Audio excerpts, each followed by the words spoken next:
Today's April 25th, 2019, and this is episode 115 of PlaneSavers. Hey folks, it is just starting to rain. And yeah, we're going to keep that PlaneSavers sign safe. That is still the original PlaneSavers sign, 115 episodes later. In fact, actually 116 maybe. The prologue, no, I didn't have it during the prologue. I think the PlaneSavers sign came in on episode 1. Yeah. Today is, look at this, I got some graphics. December 29th, 2018. The name I came up with, I believe, which would be great, is actually right here. PlaneSavers.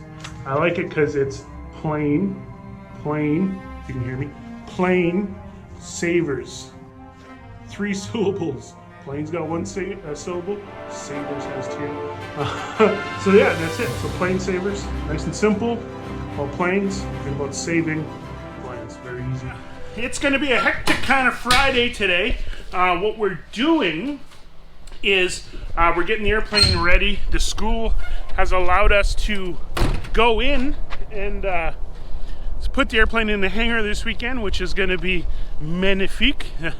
I can't wait. This has been quite a harder week. I should say this week was a lot harder than last week, as last week there was a lot of visual progress. And you know, it's just, this week is like, oh man, sometimes it's just tough because we got to you know, do a whole bunch of little things. Here I'm just setting up a time lapse. As you can see here, time lapses are kind of hit and miss. You kind of throw them up and hopefully get something. A little quick note, time lapse with this kind of cloud is kind of almost not worth it because you don't see very much movement. But you just never know. You just never know. Sometimes what you think you might not get something, you get something quite amazing. Speaking of something quite amazing, we got Bobby over there. He's walking in, doing his daily grind. And here we go, folks. Here is a 2006 a Hyundai Tucson, which I purchased from Valleyfield Mitsubishi. And this was the vehicle, the new PlaneSavers Mobile Part 2. We still got the van, which, you know, I just put the time lapse on. But this vehicle is for Jay Caldwell. Jay is leaving his home in Thunder Bay, Ontario, jumping on Porter Airlines, arriving tonight at the airport at 17:55. We're gonna go pick him up.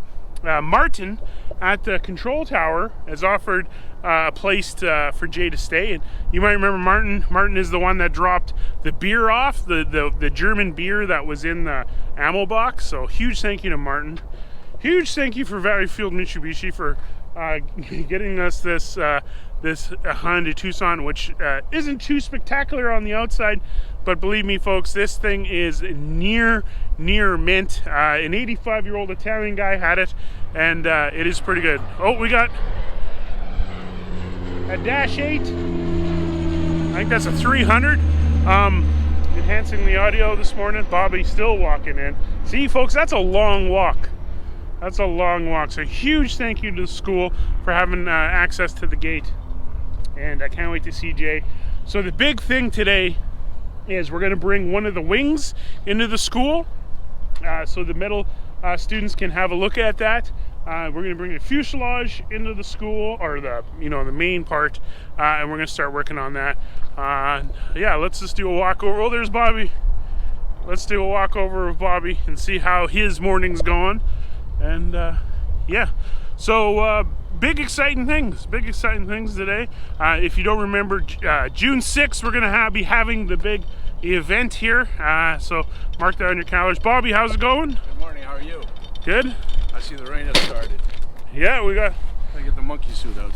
do you know how's the movie? I didn't even mention the movie. The movie was epic. It was epic. I don't want to spoil anything, no spoilers. But it's kind of cool because if you haven't seen the movie, you can only see the movie for the first time once. And that's very true for this movie.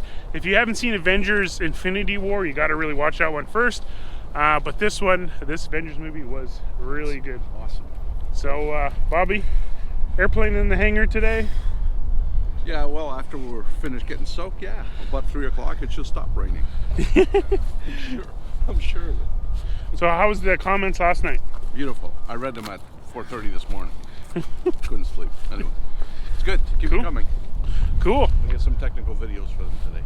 Yeah, we'll let Bobby take the camera and show you guys around. You guys really like that stuff, and that's really good because it's like passing the torch off to another PlaneSaver here, which is really cool. Look at that. Beautiful condition. You wanna No corrosion or anything. grab the camera and show the folks? Sure, sure. There you go. More bridge beams. See all the pipes under there? All the control cables. Look how beautiful that is, eh? We're gonna vacuum, but the skin's amazing. Well, thank you, Bobby, for showing us the floor. And this brings me up to the number one thing is people being, you know, we leave, there's a window open or something, people are like, close that window. Dude, the windows have been open for this thing for 27 years, coming on almost 30 years if you take into account the fact of the time it was in Ottawa. Trust me, Mother Nature takes a long time to destroy DC-3 in this climate, but a human with a saw can destroy this thing in seconds. So Mother Nature takes her time. If this was in the ocean, or if this was, you know, lying on a beach somewhere, salty, that's a different story. But it's relatively okay here. You know, this is fresh water, and the proof's in the pudding. This airplane has been leaked in for years, and it's, yeah, there's surface corrosion. I'm annoyed I didn't see it first. Damn. There's it could have been a whole different story, but where would I put it? but that's it. There's a little bit of surface corrosion, but that's as inspected.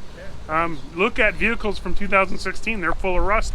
This thing's from 1944, and she's doing just fine. But speaking of the weather is not so nice for humans. Speaking of my coffee, I left it outside. So Ronnie's getting the forklift here ready, and in fact, folks, it just started raining. You know that scene in Back to the Future 2 when the doc gets out of the DeLorean in the future and he checks his time, and he's like, it's raining, but it's supposed to clear up. Every time I look at the weather, it said it was going to rain at 11. What time is it now? I don't know. I lose track of the time, but I'll tell you. 10:53. 10:53, folks. We're living in the future, even though that future was 2015, and we're in 2019. So yeah. So Ronnie, we're going to be moving the wings into the hangar, which is a big step and gives us actually a little bit more room out here. Okay, folks, we got the wings over. I got my backpack, and I'm going back to school.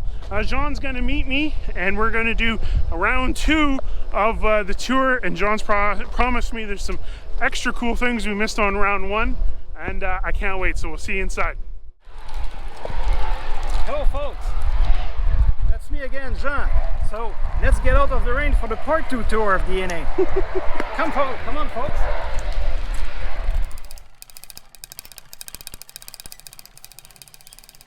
So we got many kind of engine. Vincent, that will be your turn. Yeah, we have a small Volvo engine. You know, it's a sailboat engine, a diesel engine. We also have a Volkswagen 1.8 T, so it's a turbine, a turbocharged engine. So we use it, by the way, today to look at different type of parameter on it, fuel consumption, power, boost on the engine itself. On this one, it's an old engine. It's a Chrysler 2. It's a 6 engine in line, but we use it a lot to verify a lot of parameters. So about the mixture, air fuel mixture, if you lean it or enrich it. I don't know if it's a good term anyway. And we can look about the exhaust temperature and all the parameter about the fuel consumption, everything. We also have a small turbine engine, the turbine jet there, so the SR30. So it's a very small engine, but it's turned about 80,000 RPM. So we can look about the thrust in comparison with the RPM and all these stuff. And mostly that's it. We have an old rover there, so it's an old turbo shaft engine. We use it for industrial things. So, but this one is very, very old, and it's mainly what we use there. Okay, folks, this is number one thing people always ask is how does a radial engine work? And if you can see, the red rod is the master rod, and the camshaft is kind of in the middle there, and it's all chaotic in the nose case in this area. But as you can see, all the chaos makes sense.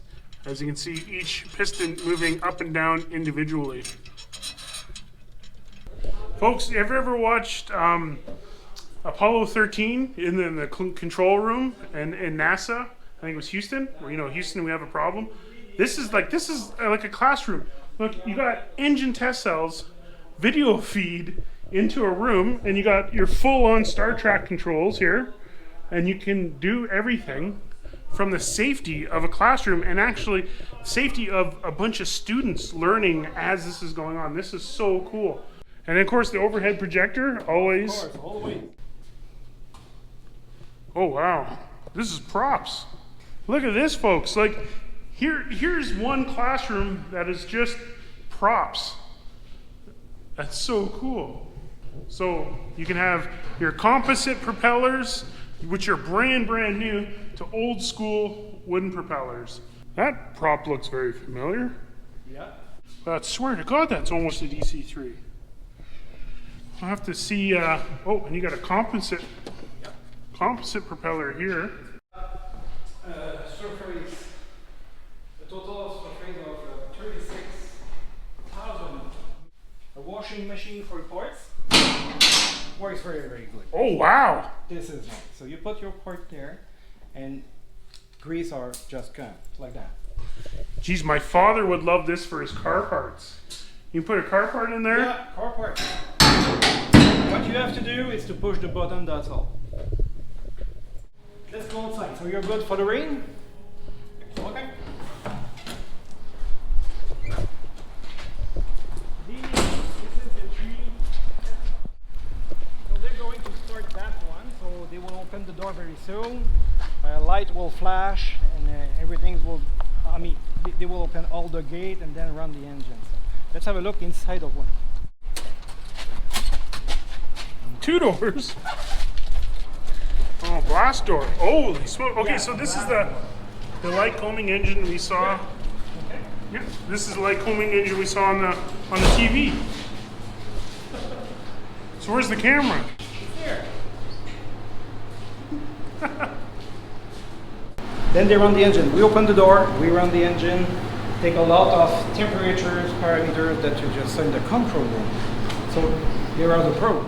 Oh, so all the probes. So folks, this is a complete room, 100%. Mount your engine. It's got these big blast doors.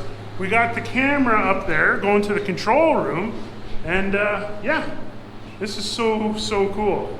Again, this is a school. This isn't a manufacturing facility. This is an actual school. And can you modify it for almost any type of engine? Exactly, yes. 1830? Exactly. We had that engine running maybe 5 years ago inside, and in that room. Really? Yeah, we put the radial engine in. Oh, that would be cool, folks. Actually, geez, like, so theoretically, I'm just thinking, from like a warbird perspective. Say somebody wanted to host a Merlin engine course. You know, the Merlin, very popular engine from the Lancaster, Spitfires, Mustangs, the whole 9 yards. So a company or even a group or a museum can go, hey, I want to do a Merlin course. We've seen the classrooms. We've seen everything. You can bring a Merlin in here, run it up, test it, and everything like that.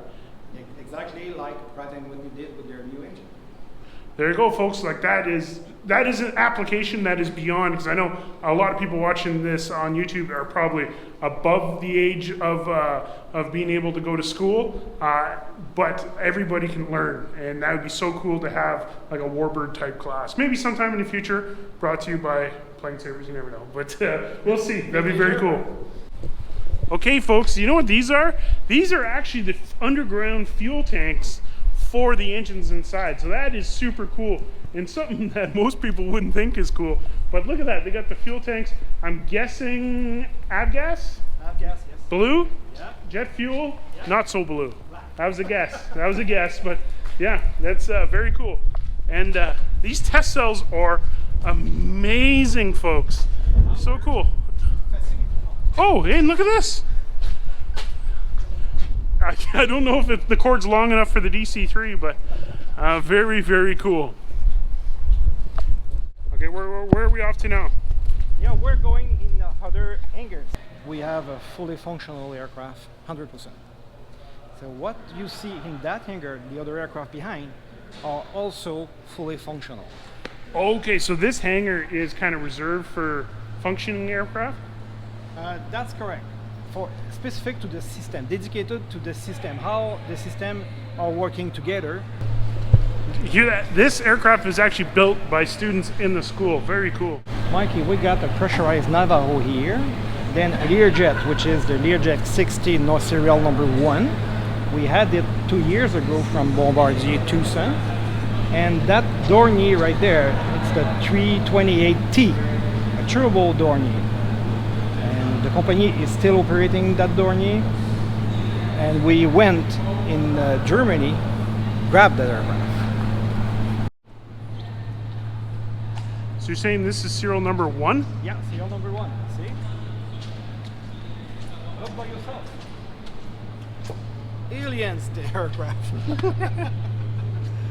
Look at this, folks. This is very cool. So, you know, there's a lot of people on the channel that are huge into flight sim. This is like ground sim. Not so much for the flying. As you can see, there's no screens, but to do all the ground testing, all the mechanical stuff. So it's like flight sim for mechanics, which is very, very cool and very rare. Come in. Yep. I will open the light. Oh, You ready? you ready? Ready? Oh, whoa. Holy smokes. Folks, you know what this is? These are wind tunnels in a classroom, multiple wind tunnels in a classroom. Look at this. Like, if you see any documentary about designing aircraft, you'll see the famous wind tunnel. See those little strips on the wing? They do airflow, and they actually can show a stall.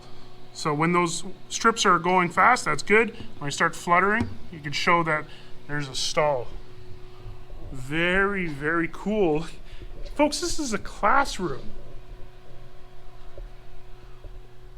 Like, again, like I said, you can design an aircraft here and build it. Like, I don't even know what this thing is. Look at it. This is so, so cool. An aircraft. Oh, so you can... And we changed the wing. What? So What? we could take any kind of wing, put it on the top, on the reverse side, to make the airplanes what happened in flight. You can build your own airplane and test it. That is so cool. Look, that's 3D printed? Yeah. Oh my. So folks, in this classroom, this is absolutely amazing. They actually, in the manufacturing program, you get to build your own engine and like not only assemble it, you're building it. That's a cylinder, there's a piston, a rudimentary carburetor, prop, like the prop dome and everything, all made with the machinery here. Very cool. You got CNC machines, a very crazy looking lathe, some drill presses. These presses are easy, but look at this, all automated machines. Very, very cool. This to me is good. And again, this is another classroom, folks. And when you're all done, that's what you have right here. And you get to keep it. So when you're done, you can keep it. So having an engine that you've hand built, even if it's a very simple engine, for the rest of your life, you're gonna know it's blueprinted in your head. So when you read something and you read, you know, how an engine works, or even if you work on engines, but actually to build your own engine and see it run, amazing, amazing. You can even put it on an airplane if you want to. But you're going to Boston. Yeah, over here. Have a look. Mikey, piston. Pistons. We're building piston. And rod. make your own engine here, folks. And this is just small. You can scale it up. This is very cool. Like, look at this thing. Like, how complex would it take to machine that? So far, but look, a hamburger door. Look, a hamburger door. That's a very advanced Area 51 hamburger door. This is crazy. Again, folks, you can imagine, I'm not filming everything. I'm just filming like the stuff that I can when I hit the record button. It would take a solid, you know, almost a day for each area to actually appreciate the size and scope of everything that's going on here. Like, this is amazing. This is, look, all these are all lathes. Like, that's crazy. You go 1, 2, 3, 4, 5, 6 lathes that you can just be building stuff at the same time. Amazing. Is a theoretical lab. So basically what the teacher is doing over here, he's sitting in front teaching how it is the concept of an helicopter. You know, it is very complex to make it fly, to build an helicopter. So to explain it, it's more difficult. So what we have over here, we have many different parts for many helicopters there, from aerospatial, bell helicopters, and many helicopters. And we could spot check exactly, we could zoom in the parts to see how it's working. So the student can grab very fast how it works and how to maintain and how to modify an aircraft over here. Let's have a look. We try something? Yep. Okay, let's try something. Oh, by the way, if you're not happy on showing parts, you can open those doors like that. See that crane on the top? You grab an helicopter, choose the one, and you put it right here. See the crane? What?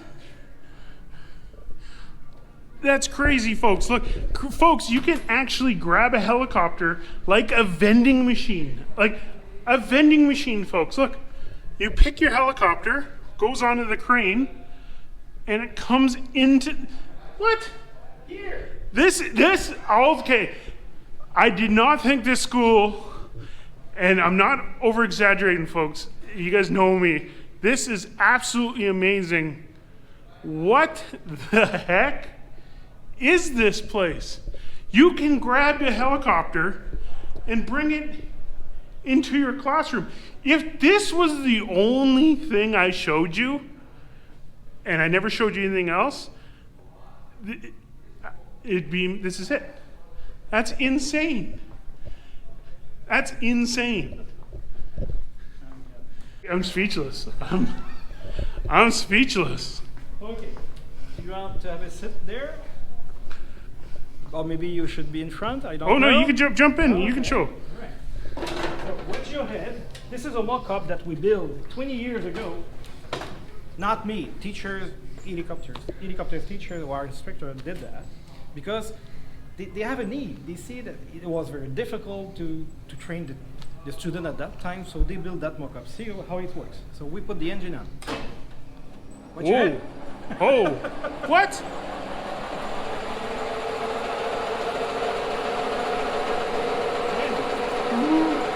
Have a look here. Lift off.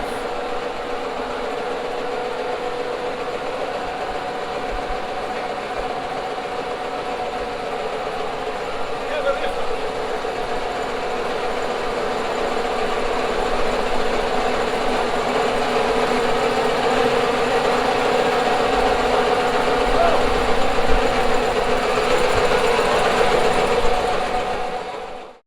Better. Looks better. Hey, Got it? hey, that's our helicopter. Hey, that's our Bell 525 Relentless that was in Yellowknife. What a small world. That's the exact one. Isn't that crazy? It's like it's meant to be. PlaneSavers does not, man, that's how small aviation truly is. Isn't that cool? Folks, I'm gonna have to end the tour here. We already blew through a battery. We're not even technically done, believe it or not. this has just been,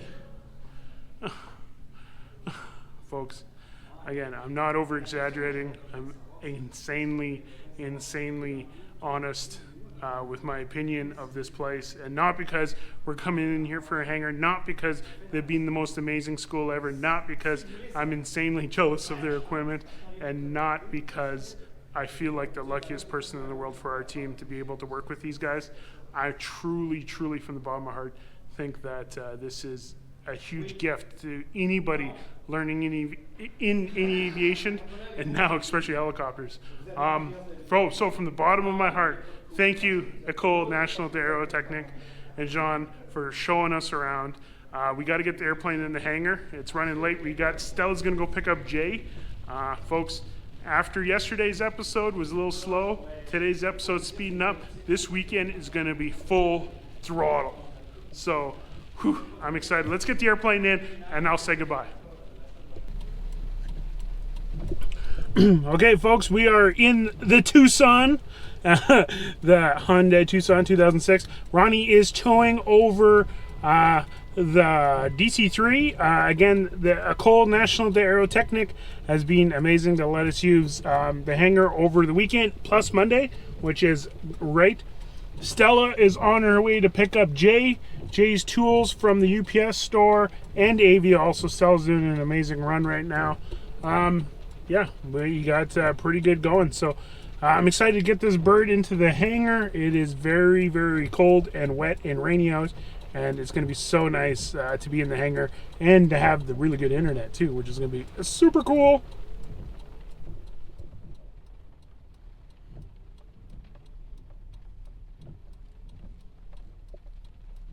The airplane is now at the school. They're going to put the wings in first and then the airplane. Unfortunately, I'm going to have to leave them now, as I got to get this episode edited. That big tour of the school, it's going to take a little bit for make sure I get this out on time.